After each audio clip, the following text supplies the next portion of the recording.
Polímeros, que significa poli, do grego, significa vários, e meros, partes. Então, polímeros são macromoléculas, moléculas enormes, formadas pela junção, pela união de moléculas menores. Moléculas estas que são chamadas por nós químicos de monômeros, ou seja, todas as vezes que diversos monômeros são agrupados, são ligados, a gente vai produzir um polímero.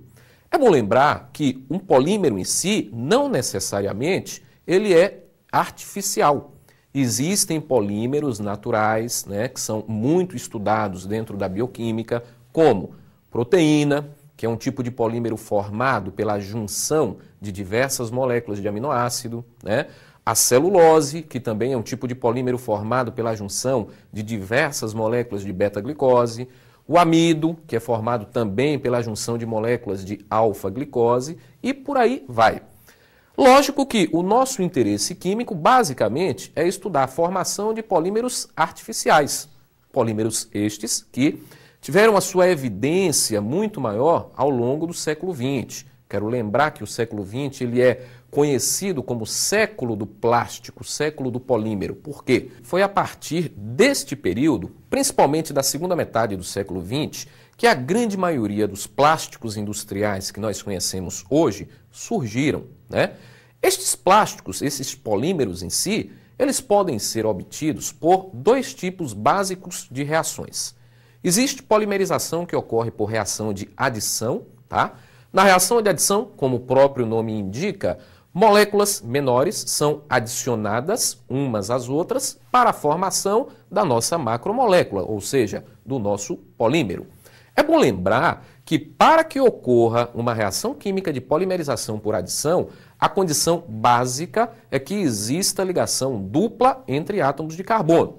Lembrem que a ligação dupla entre carbonos, nós temos uma ligação extremamente forte, que é chamada de ligação sigma, e uma ligação mais fraca, que é chamada de ligação pi.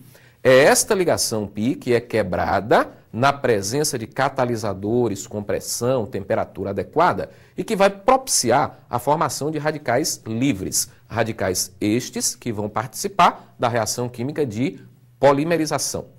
Os principais polímeros de adição e as suas aplicações são polietileno, que é o polímero disparado, o polímero mais importante industrialmente, aquele polímero que é produzido em maior quantidade. E este polímero ele é obtido a partir da reação de eteno. A matéria-prima básica é exatamente o eteno. O eteno, quando é colocado em reatores com catalisadores na presença de peróxido, ele vai sofrer uma polimerização produzindo dois tipos de polímeros básicos. Polietileno de baixa densidade e polietileno de alta densidade. É um polietileno que apresenta propriedades bem diferentes. O de baixa densidade, ele é utilizado na fabricação de materiais mais maleáveis, como sacolas plásticas, talheres. E o polietileno de alta densidade, ele é utilizado para materiais mais rígidos, como brinquedos, alguns utensílios domésticos, de forma que a diferença na polimerização está simplesmente no fato da cadeia ser linear ou ramificada. Um outro polímero muito importante, também formado por reação de adição, é o polipropileno. Polímero esse derivado do propeno, que também na presença de catalisadores específicos vai sofrer polimerização por rearranjo, formando estruturas moleculares maiores. Como ele é mais rígido, ele é utilizado na fabricação de quê? Cordas para varais, utilizado na fabricação de para-choques de automóveis, também pelo fato da sua rigidez maior. O policloreto de vinila, outro polímero que tem uma produção enorme mundialmente falando, é utilizado na fabricação de tubos e conexões, utilizado na fabricação de pisos, utilizado na fabricação de capas para guarda-chuvas, e este tem uma propriedade especial. Ele não propaga chamas. Pelo fato de não propagar chamas, ele é utilizado normalmente em indústrias como isolante elétrico. O Teflon, outro velho conhecido nosso, é derivado da polimerização do tetrafluoreteno. Polímero esse que tem uma inércia química muito grande, ou seja, dificilmente ele participa de reações químicas. tem um coeficiente de atrito extremamente baixo, o que permite ser utilizado na fabricação de panelas antiaderentes, formação de fita veda-rosca e também na produção de isolantes elétricos. Isso se deve ao fato da sua inércia química, como foi citado. Por último, nós temos também um outro polímero de escala industrial muito grande, que é o poliestireno. Polímero esse derivado do estireno e que é matéria-prima básica para a produção de isopor. Quero lembrar que aqui foram citados apenas alguns dos polímeros por adição. Lembrem-se que existe uma vasta gama de polímeros de adição que não foram citados, mas que apresentam propriedades das mais diversas e que são utilizadas por nós também em nosso dia a dia. Por outro lado, a polimerização por condensação ocorre entre grupamentos funcionais, normalmente entre ácidos carboxílicos e poliálcois ou ácidos carboxílicos e poliaminas. Esta reação é caracterizada sempre pela eliminação de moléculas menores, normalmente molécula de água, de ácido clorídrico ou de amônia. Os dois principais polímeros de condensação são poliamidas, que são derivadas da reação química entre ácidos carboxílicos, especificamente diácidos carboxílicos e aminas, cuja reação química ocorre com formação do polímero e liberação de água, e a reação química para a formação também de poliésteres, que ocorre entre reação de ácidos carboxílicos e álcoois.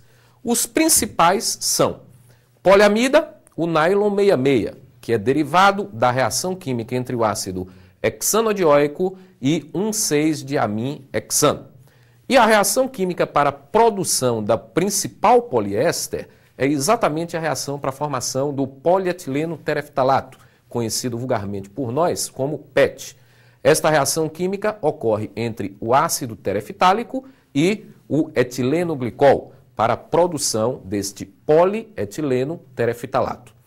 Estes dois polímeros são usados basicamente na confecção de fibras sintéticas, tá? E também na formação, na fabricação de garrafas, como a própria garrafa PET.